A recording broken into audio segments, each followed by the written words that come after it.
Hello বন্ধুরা, আসসালামু আলাইকুম। সবাই কেমন আছেন? আশা করি অনেক ভালো আছেন। আজকে আমি হাতে মেখে গরুর মাংস রান্না করব। তো মাংসের ভিতরে আমি পেঁয়াজ বাটা, রসুন বাটা, আদা বাটা দিয়ে দিলাম। এখন স্বাদমতো লবণ, হলুদের গুঁড়া, মরিচ গুঁড়া দিলাম, তেল দিয়ে দিলাম।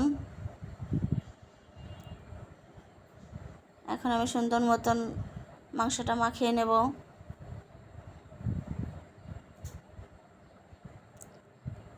হাতে মেখে মাংস রান্না করলে খেতে বেশ মজা লাগে। তো আমার মাংসটা মাখানো হয়ে গেছে। এখন আমি লং, দারচিনি, এলাচ আর তেজপাতা দিয়ে দিলাম।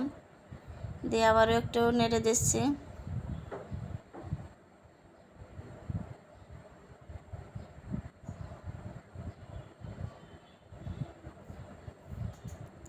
এখন আমি ঢাকনা দিয়ে কিছুক্ষণ কষিয়ে নেব।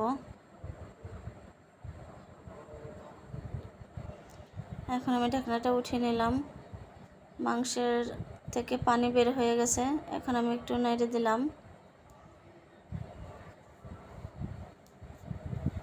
আবারও আমি ঢাকনা দিয়ে কিছুক্ষণ রান্না করে নেব।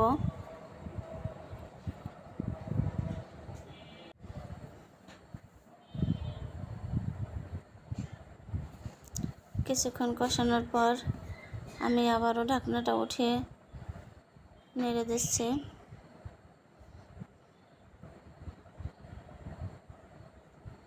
এখন কষানোর জন্য আমি পানি দিয়ে দিলাম পরিমাণ মতন। গরুর মাংস একটু সিদ্ধ হতে সময় লাগে, এই কারণে পানি দিয়ে সিদ্ধ করে নিচ্ছি।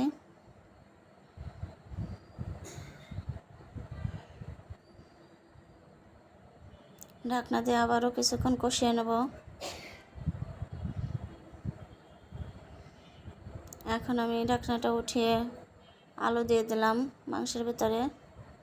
আলুটা দিয়ে আমি সুন্দর মতন নেড়ে কষিয়ে নেব কিছুক্ষণ।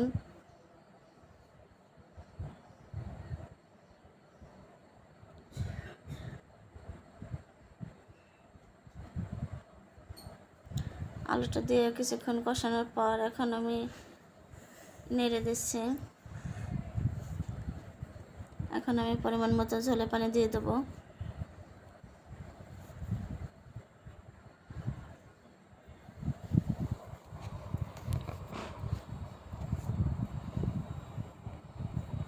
এখন ঢাকনা দিয়ে আমি কিছুক্ষণ রান্না করে নেব। আমার মাংসটা প্রায় হয়ে এসেছে। এখন আমি জিরা আর গরম মশলা বাটা দিয়ে দিলাম। তো বন্ধুরা, আমার ভিডিওটা যদি ভালো লাগে থাকে লাইক, কমেন্ট, শেয়ার করে পাশে থাকবেন।